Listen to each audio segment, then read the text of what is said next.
Bien isolés, vos combles aménageables vont devenir les mètres carrés habitables qui vous font défaut. Un nouvel espace de confort facile à conquérir. Vous aurez besoin de suspentes, de fourrures, d'éclisses de raccordement, de connecteurs, de rouleaux de laine de verre, de mastic adhésif d'étanchéité, de ruban adhésif d'étanchéité, de plaques de plâtre à bord aminci, d'enduits à joint, de bandes à joint, de vis à bois de 35 mm, de vis pour plaques de plâtre de 25 mm et d'un pare-vapeur. Munissez-vous d'un crayon, d'un mètre, d'un niveau à bulles, d'une règle de maçon, d'une visseuse, d'un cordon nylon, d'une équerre, d'une grignoteuse, d'un couteau pour isolant, d'un cutter, d'un pistolet extrudeur, d'un lève-plaque, d'un large couteau à enduire.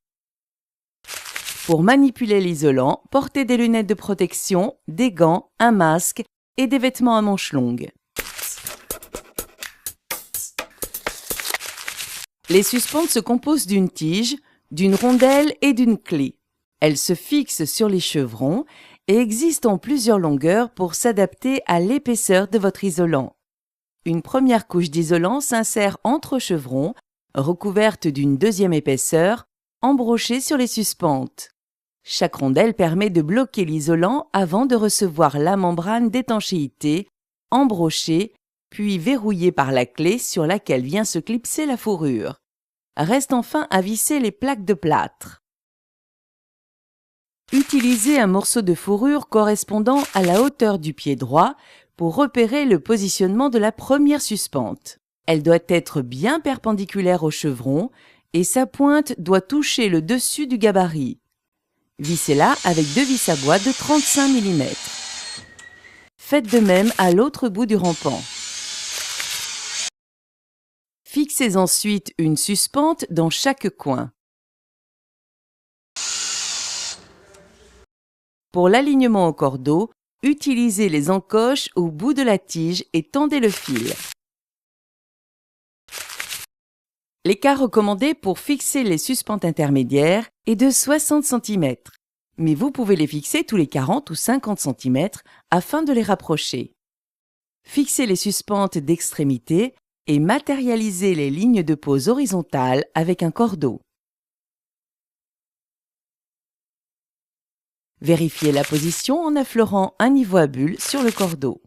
Fixez les suspentes intermédiaires le long du rampant en fonction de l'espace d'écartement des chevrons de la charpente, en sachant que 120 cm est le maximum, puis en quinconce d'une ligne à l'autre, afin de répartir le poids de l'isolation et de l'habillage sur l'ensemble de la charpente. Retirez ensuite les cordeaux.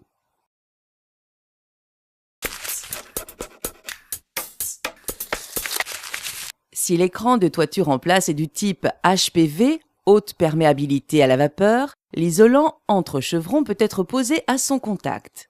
Autrement, ou dans le doute sur la nature de l'écran, laissez un espace de 2 cm en sous-face de la toiture pour ménager une lame d'air.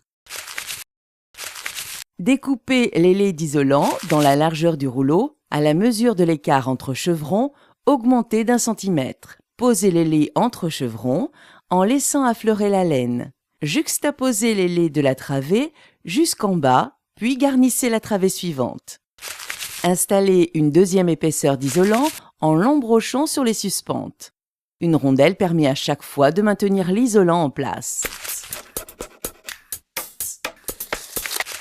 Mesurez l'espace à couvrir, majorez de 20 cm et découpez la membrane. Positionnez sur le rampant avec un débord de 10 cm en périphérie et embrochez sur les têtes des suspentes. Clipsez à mesure une clé sur la tête de chaque suspente pour verrouiller. Prévoyez un recouvrement de 10 cm des laies entre eux.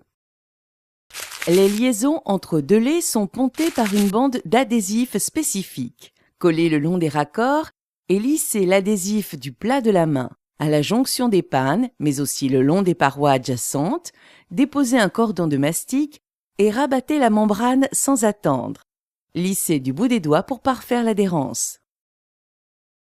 Pour garantir l'étanchéité à l'air au niveau de l'encadrement intérieur d'une fenêtre de toit, commencez par fendre la membrane horizontalement d'un bord à l'autre au milieu de la fenêtre. Puis continuez la découpe en forme de H le long des joues verticales de la fenêtre.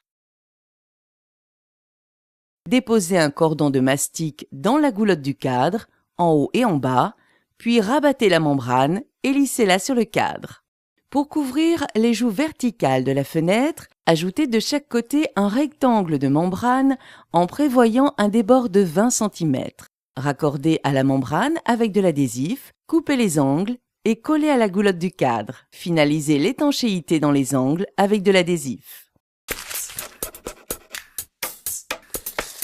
Les fourrures horizontales viennent se clipser sur les clés des suspentes. Pour compléter une ligne de fourrure, utilisez une éclipse de raccordement pour assembler deux fourrures bout à bout. Au passage de la fenêtre de toit, les fourrures s'arrêtent à 2 cm de la future joue d'habillage. Commencez par un angle, posez la plaque contre les fourrures et vissez dans l'ossature métallique à 1 cm minimum du bord des plaques, puis tous les 30 cm. Couvrez ainsi l'ensemble des rampants. Si des boîtiers électriques doivent être posés, percez la plaque avant la pose. Pour couper une plaque à vos mesures, placez-la au sol et guidez-vous avec une règle de maçon pour trancher la ligne de coupe au cutter. Relevez ensuite délicatement la plaque sur champ en vous plaçant sur la face opposée au trait de coupe. Ramenez l'un des côtés de la plaque vers vous pour qu'elle se casse net, puis tranchez-la face cartonnée au cutter. Ne placez pas côte à côte un bord aminci et un bord coupé. Arrangez-vous pour que le bord coupé soit toujours côté mur, pignon ou panne. L'habillage intérieur d'une fenêtre de toit peut se faire à l'aide d'un kit du fabricant ou avec de la plaque de plâtre. Suivez les indications de montage de votre kit et raccordez-le au cadre et aux plaques alentours. Arasez l'excédent de membrane au cutter. En périphérie, au sol et le long des pannes, arasez les débords de membrane au cutter. Appliquez de l'enduit pour joint entre les bords amincis, posez dessus une bande de calicot humidifié et marouflez pour faire adhérer. Repassez le lendemain une bonne couche d'enduit que vous lisserez avec un large couteau à enduire. Parfaitement isolé, habillé de la finition de votre choix, votre comble est prêt.